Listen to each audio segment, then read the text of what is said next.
Scene 1. Hi, welcome to Garden Dialogue, and my name is Mike. I'm David. And this is episode 5.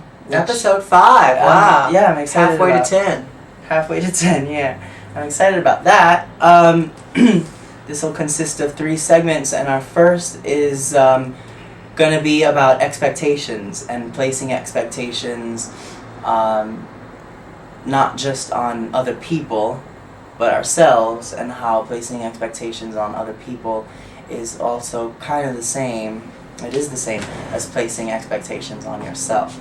So, how would you like to begin this chat, David? Well, let's think in terms of, expectations on the positive side, and we can think of expectations on the negative side. Obviously, if we're placing expectations on ourselves, normally that's a positive situation. Otherwise, where do we come up with goals or, have something to strive for? You got to have a dream. If you don't have a dream, how are you going to have a dream come true? Right. Right, absolutely. Talk, Absolutely. There's also such a thing, of course, as being too hard on yourself. Absolutely, absolutely. So it can go to the negative side, but just like you said, because, placing expectations on other people usually derives from having expectations of yourself. Mm-hmm. That's very, very true. But when placing expectations on other people, it's always a difficult situation. Always a difficult situation. And unfortunately, we have to deal with it almost every day. Especially for those of us who work a 9-to-5 job, and unless you're the boss, which most people have bosses, those bosses or supervisors or even managers are going to place expectations on their people, so it gets to be kind of tricky. It does. So you're talking about in the work situation. Yeah, I mean, what can I say about the work situation? That's a tough area for me personally, I'll say, only because when I go to a job, I expect that there will be expectations of me. Do you know what I mean? Yeah, of course. So that's kind of a tough one. And I mean, the way, life is all about balance, and the way I try to balance it out, I do my best to anyway, is that I have a set of requirements, things that are required of me in this job. And those are them. I said yes to this job. It's like signing a contract. I said yes to it. And I'm going to not only do my best to fulfill it, and here's where I might be even being a little hard on myself. I will fulfill it. I will. I said yes to this contract. You know what I mean? So, and I even go, give it a little leeway in the sense that, like any normal job and like any normal relationship, you sometimes have to go a little bit out of your way. A little bit out of your way. It's life, Yeah. Not just the job, but, job is life itself. It is part of life. So we have to go sometimes a little bit out of our way. It's the balance, though, is where is the line of, doing too much, of maybe not getting the respect that you deserve, or even the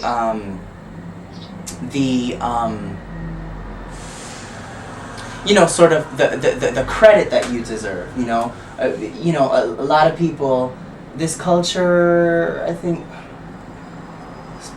particularly in this country, this culture tends to have a negative outlook on things. So they always catch you in the things that they don't want to see you do, they'll see you do. You know what I mean? Sure. But, you going out of your way, hardly anyone sees that. Yeah. You know what I mean? Yeah. So, well, especially, being in a managerial situation, it's important that, people in the business environment are setting expectations, and that they're being set very, very early when you bring your employees in. So that you don't have to be constantly, setting expectations for people. And of course, the hardest part about setting expectations is how realistic are they? And are they expectations that in the long run are going to make your employees happy? mm-hmm. Because ultimately, it all comes down to retention. If you have an employee and you want to hold on to them, if you're setting expectations too high for them, they're going to be unhappy. And what happens then? Mm-hmm. You usually lose productivity and ultimately will end up losing your employer. Yeah. So When you place expectations on yourself, most of the time I think it's a positive thing because it gives you some sort of drive and some sort of goal, to like be out there and, to achieve particular things. Yeah.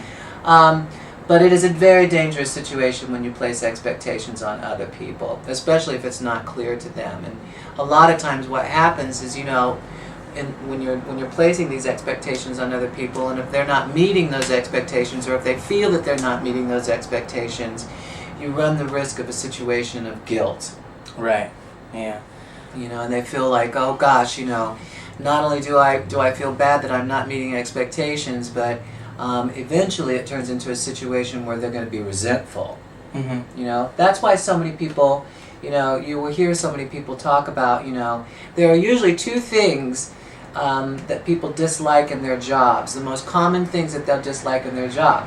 And the thing of it is it's usually their boss or the job itself, and it's not usually the job itself because they wanted the job to begin with, mm-hmm. but they didn't realize what the expectations of the job are going to be, which is usually handed down by the boss. Mm-hmm. And so there's a level of resentment there because it's always kind of like, well, I don't really know what to do because they don't make it clear to me what their expectations of me are. Yeah. It's very true. Since we're on the subject of guilt, a little story from me is friends or people I know, placing expectations on me, they want you to go to lunch with them, or they would like you, let's go out to a bar tonight and go dancing, or, whatever the case may be, or, come to my sister's Sweet 16 party, or whatever the case may be. They place these expectations on you. Maybe your best friends, especially if your best friends tend to do this. This is my best friend. This is what we should be doing. Mm-hmm. This is what absolutely. And things like that happen. I know expectations have been placed on me. Not so much anymore now, but it does happen still every now and then. And people, you can't do that, because before I knew better, it made me feel guilty that either I couldn't go because I had a prior engagement, or maybe I plain simply didn't want to go, which I have that right. And, again, when I didn't know better, it made me feel guilty. Mm-hmm. You know what I mean? Yeah. All of a sudden, your friend stops calling you. Oh, this person's not a real friend. Or this. And it becomes uncomfortable. It becomes uncomfortable. When you know that your friend's going to call you and is going to expect you to do something, and if you know that you're not going to be able to do it, it's a very uncomfortable situation. I say, for lack of a better term, take it like a man.